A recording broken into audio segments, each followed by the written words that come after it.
Assalamualaikum warahmatullahi wabarakatuh. Salam sejahtera bagi kita semua. Kali ini kita akan belajar bahasa Indonesia mengenai teks laporan hasil observasi. Nah, di sini bisa dilihat oleh teman-teman semua ada beberapa gambar yang disajikan. Yang pertama, ini ada gambar fenomena alam berupa gunung meletus, kemudian ada gambar hewan, ada gambar tumbuhan, dan gambar salah satu kebudayaan yang ada di Bali. Nah, apa sih maksudnya gambar-gambar ini? Jadi, gambar-gambar ini merupakan contoh beberapa objek dari sekian banyak objek yang bisa teman-teman amati atau yang bisa teman-teman lakukan sebuah observasi. Nah, mungkin sebelumnya teman-teman sudah pernah melakukan sebuah observasi di mata pelajaran tertentu, misalnya di bahasa Indonesia, biologi, kimia, sosiologi, atau sejarah. Nah, ketika teman-teman sudah melakukan observasi, tentunya teman-teman harus membuat laporan hasil observasi. Nah, sekarang kita akan bahas nih, bagaimana sih cara membuat laporan hasil observasi yang baik dan benar, dan tentunya sesuai dengan sistematikanya. Baik, sekarang kita lanjut. Nah, yang perlu kita bahas pertama di sini adalah definisi. Apa sih definisinya? Teks laporan hasil observasi adalah teks yang memberikan informasi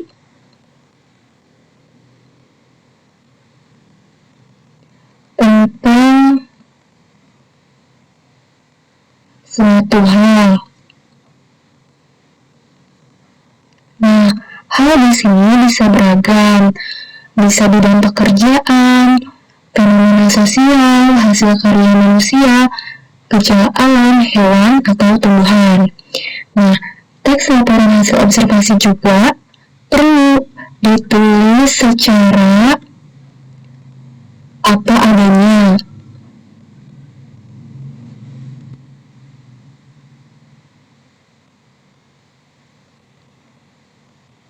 Berdasarkan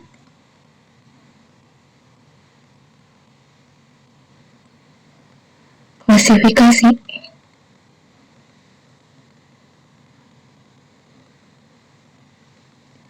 Nah, yang perlu digarisbawahi di sini adalah apa adanya. Kenapa? Karena ketika teman-teman membuat laporan hasil observasi itu perlu mencantumkan data sebenar-benarnya, data apa adanya, tidak boleh mengurangi, ditambahkan, atau dikurangi. Intinya, teks laporan hasil observasi adalah teks yang memberikan informasi secara apa adanya dengan dikelompokkan atau diklasifikasikan dan dianalisis secara sistematis. Nah, berbicara tentang sistematis, itu akan ada kaitannya dengan struktur teks laporan hasil observasi. Nah, di sini ada 3 struktur. Yang pertama, ada pernyataan umum, biasanya memuat informasi umum.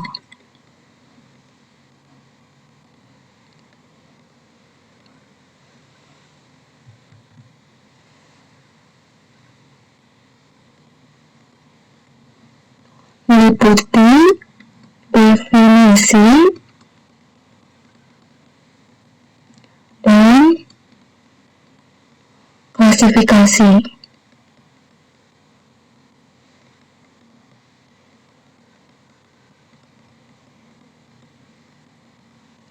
Nah, boleh juga teman-teman menambahkan informasi lain seperti kapan dilaksanakan observasi, di mana tempatnya, dan hal-hal lain yang perlu dilaporkan, tapi yang sifatnya masih umum begitu. Contohnya, ketika teman-teman ingin melakukan observasi ukiran, maka di bagian ini teman-teman perlu menjelaskan definisi ukiran itu apa, jenis ukiran itu ada apa saja, dan sebagainya. Intinya, di bagian pernyataan umum, teman-teman harus menjelaskan seminimal-minimalnya itu ada definisi dan klasifikasi. Kemudian, yang kedua ada deskripsi bagian. Nah, biasanya memuat informasi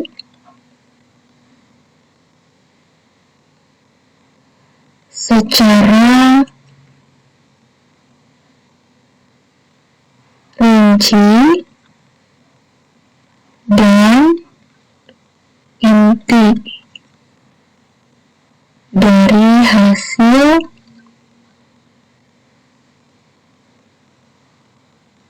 observasi. Maksudnya, di bagian ini teman-teman perlu menjelaskan, mendeskripsikan, menggambarkan objek yang teman-teman amati itu secara lebih detail lagi, lebih inti lagi, begitu. Contohnya, ketika teman-teman ingin mengamati salah satu jenis ukiran, yaitu ukiran kayu, berarti di bagian ini teman-teman perlu menggambarkan lebih detail ukiran kayu itu seperti apa, definisinya apa, kegunaannya apa, manfaatnya apa, dan kualitasnya bagaimana. Intinya, di bagian ini teman-teman perlu menjelaskan, menjabarkan objek yang teman-teman amati secara lebih detail dan inti. Kemudian, yang ketiga, ini kesimpulan. Biasanya memuat rangkuman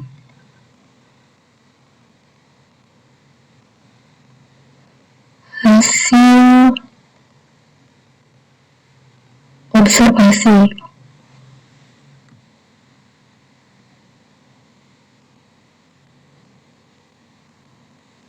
Intinya, di bagian ini teman-teman perlu membuat kesimpulan rangkuman dari hasil observasi yang telah dilakukan, begitu. Nah, sekarang kita lanjut. Di sini ada salah satu contoh teks laporan hasil observasi. Bisa dibaca oleh teman-teman semua. Nih, di paragraf pertama kita coba analisis ya, karena tadi kan teman-teman sudah tahu nih strukturnya ada apa saja. Sekarang kita coba analisis. Di paragraf pertama ini ada penjelasan mengenai definisi apotek hidup. Kemudian di paragraf kedua ini ada informasi tempat apotek hidup itu ada di mana. Kemudian namanya apa, pendirinya siapa, kapan pertama kali dibuat, dan sampai ukuran pekarangannya. Sedangkan di paragraf ketiga ini ada jenis tanaman obat yang ditanam di pekarangan tersebut. Karena pada umumnya tanaman obat kan sangat banyak jenisnya, tapi di sini hanya ada beberapa saja. Ini masuk ke dalam klasifikasi jenis tanaman obat yang ditanam. Sehingga dapat kita simpulkan bahwa di paragraf 1, paragraf 2, dan paragraf 3 merupakan bagian pernyataan umum karena di sini membuat definisi, klasifikasi atau pengelompokan, dan ada informasi tambahan lainnya yang sifatnya masih umum. Nih, pernyataan umum.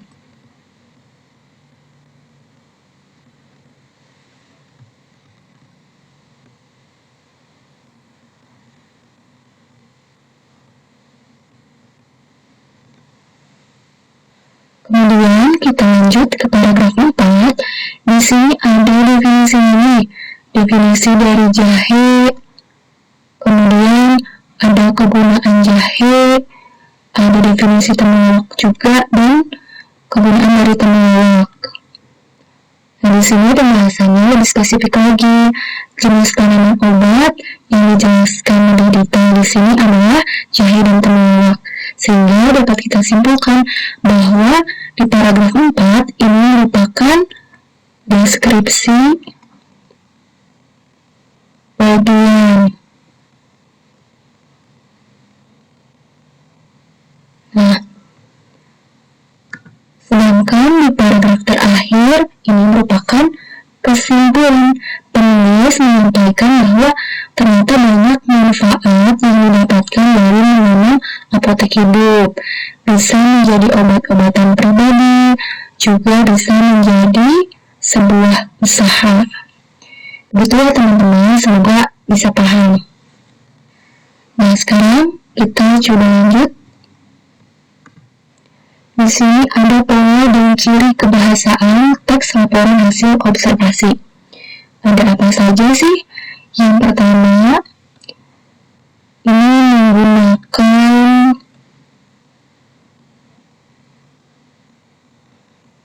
bahasa baku. Artinya, ketika teman-teman membuat laporan hasil observasi, itu harus menggunakan bahasa formal, bahasa yang sesuai dengan kaidah bahasa Indonesia yang baik dan benar. Kemudian yang kedua, itu bersifat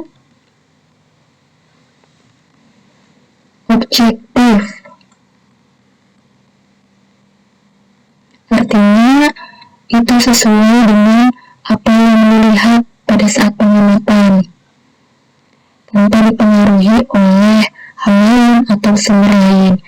Kemudian bersifat faktual, artinya sesuai dengan fakta, keadaan yang sebenarnya. Dan sistematis, artinya teks laporan hasil observasi ini harus ditulis secara sistematis, dari mulai pernyataan umum, deskripsi bagian, kemudian kesimpulan. Jadi, tidak boleh deskripsi bagian dulu baru pernyataan umum, jadi harus berurutan. Selanjutnya, yang ketiga, itu biasanya menggunakan kopula. Kopula itu adalah kata yang menyatakan definisi. Contohnya, yang ada di dalam teks tadi itu adalah yakni. Kemudian contoh lain ialah merupakan,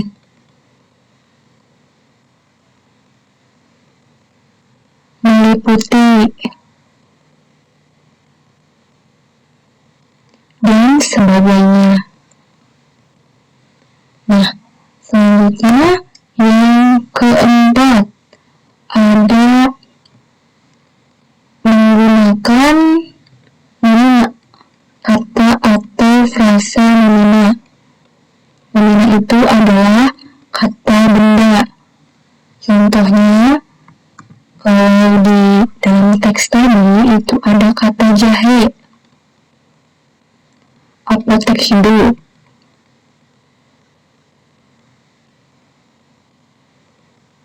Kemudian contoh lain misalnya bunga, gunung, banjir,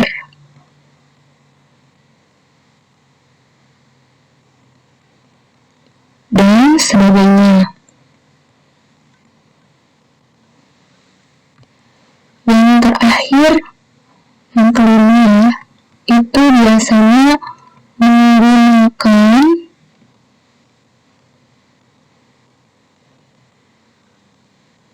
verba material.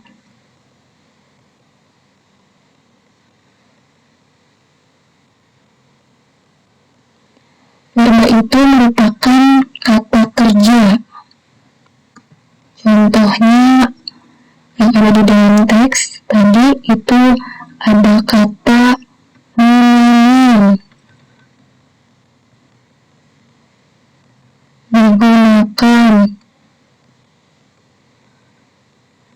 Contoh lain, misalnya membaca,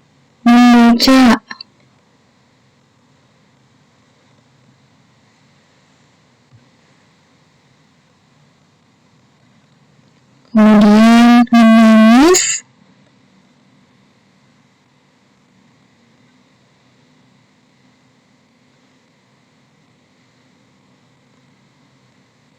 dan sebagainya. Bisa juga berjalan, berlari, makan, mandi, begitu. Nah, cukup sekian untuk materi teks laporan hasil observasi. Semoga teman-teman bisa paham ya, dan tetap semangat untuk selalu belajar dan mencari ilmu. Sampai jumpa. Wassalamualaikum warahmatullahi wabarakatuh.